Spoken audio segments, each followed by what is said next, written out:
A person knowing the power of the word becomes very careful of his conversation.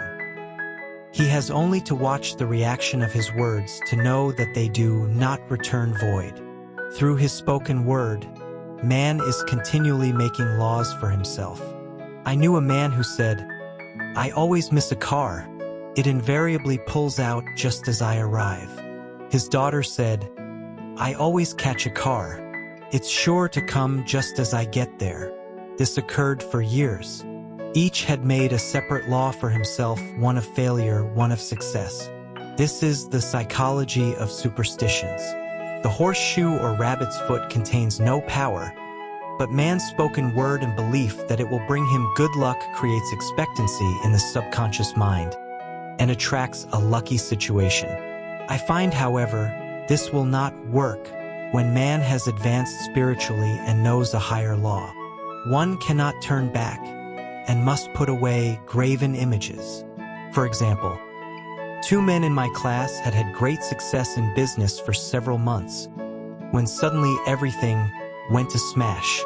We tried to analyze the situation, and I found, instead of making their affirmations and looking to God for success and prosperity, they had each bought a lucky monkey. I said, "Oh, I see. You have been trusting in the lucky monkeys instead of God.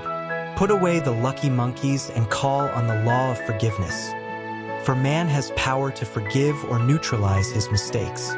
They decided to throw the lucky monkeys down a coal hole, and all went well again.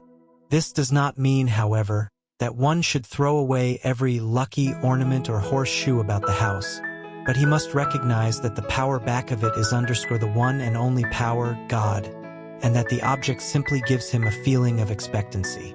I was with a friend one day who was in deep despair. In crossing the street, she picked up a horseshoe. Immediately, she was filled with joy and hope. She said God had sent her the horseshoe in order to keep up her courage.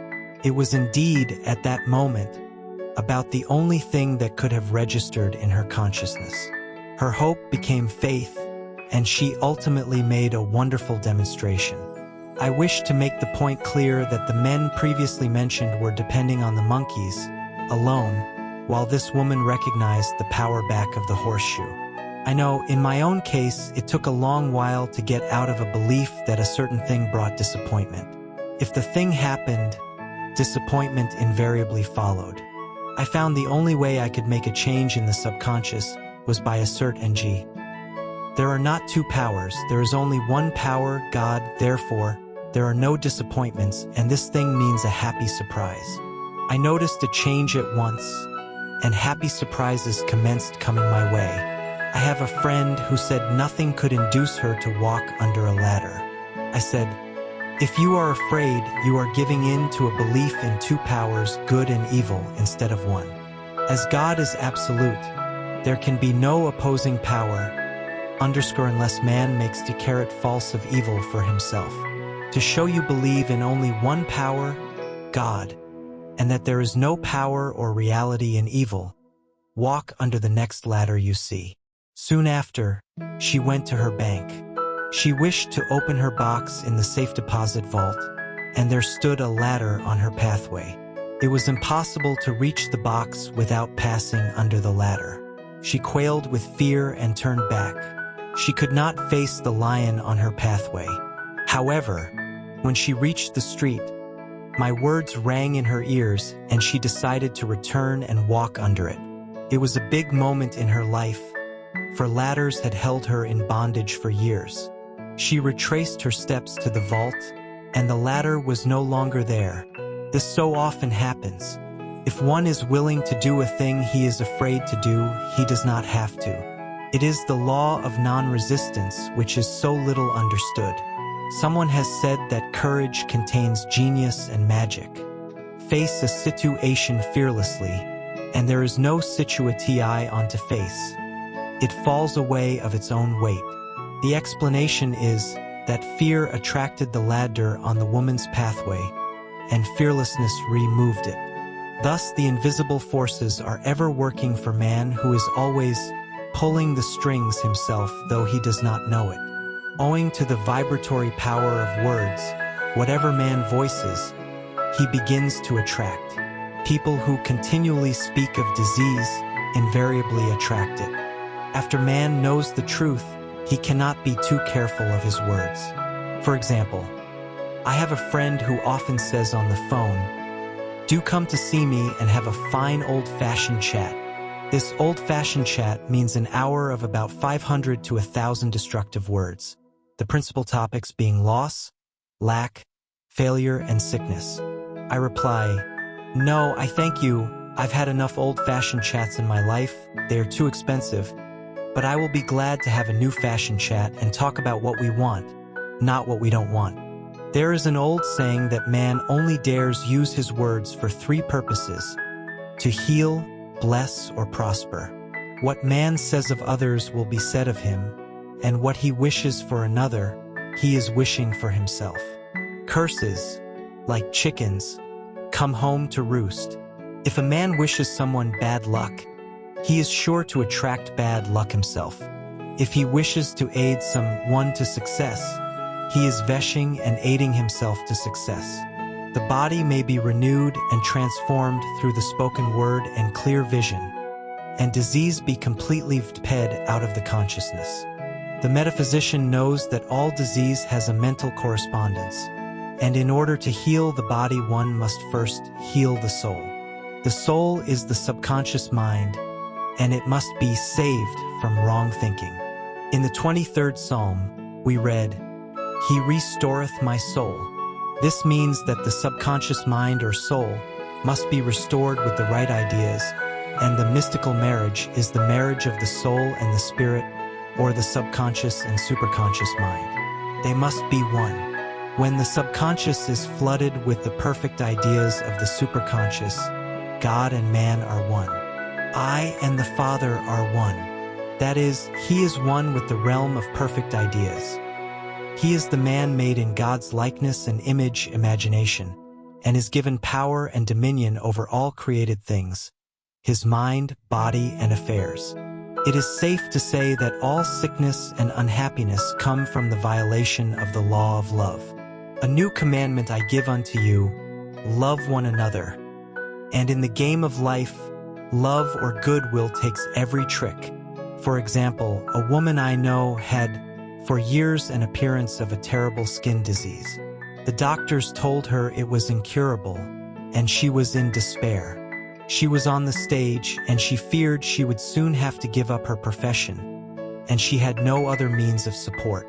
She, however, procured a good engagement, and on the opening night made a great hit. She received flattering notices from the critics, and was joyful and elated. The next day she received a notice of dismissal. A man in the cast had been jealous of her success and had caused her to be sent. She felt hatred and resentment taking complete possession of her, and she cried out, "Oh God, don't let me hate that man." That night she worked for hours in the silence. She said, "I soon came into a very deep silence. I seemed to be at peace with myself, with the man, and with the whole world." I continued this for 2 following nights, and on the 3rd day I found I was healed completely of the skin disease. In asking for love or goodwill, she had fulfilled the law, for love is the fulfilling of the law, and the disease, which came from subconscious resentment, was wiped out. Continual criticism produces rheumatism, as critical, inharmonious thoughts cause unnatural deposits in the blood, which settle in the joints. False growths are caused by jealousy, hatred, unforgiveness, fear, etc. Every disease is caused by a mind not at ease. I said once in my class, "There is no use asking anyone what's the matter with you. We might just as well say, who's the matter with you?" Unforgiveness is the most prolific cause of disease. It will harden arteries or liver and affect the eyesight. In its train are endless ills. I called on a woman one day who said she was ill from having eaten a poisoned oyster. I replied, "Oh no, the oyster was harmless, you poisoned the oyster. What's the matter with you?" She answered, Oh, about 19 people. She had quarreled with 19 people and had become so inharmonious that she attracted the wrong oyster. Any inharmony on the external indicates there is mental inharmony. As the within, so the without. Man's only enemies are within himself. And it man's foes shall be they of his own household. Personality is one of the last enemies to be overcome, as this planet is taking its initiation in love. It was Christ's message, peace on earth, goodwill towards man. The enlightened man, therefore, endeavors to perfect himself upon his neighbor. His work is with himself to send out goodwill and blessings to every man. And the marvelous thing is that if one blesses a man, he has no power to harm him. For example, a man came to me asking to treat for success in business. He was selling machinery, and a rival appeared on the scene with what he proclaimed was a better machine, and my friend feared defeat. I said, first of all, we must wipe out all fear and know that God protects your interests and that the divine idea must come out of the situation. That is, the right machine will be sold by the right man to the right man. And I added, don't hold one critical thought towards that man. Bless him all day and be willing not to sell your machine if it isn't the divine idea. So he went to the meeting fearless and non-resistant and blessing the other man. He said the outcome was very remarkable. The other man's machine refused to work, and he sold his without the slightest difficulty. But I say unto you, love your enemies, bless them that curse you, do good to them that hate you, and pray for them which spitefully use you and persecute you.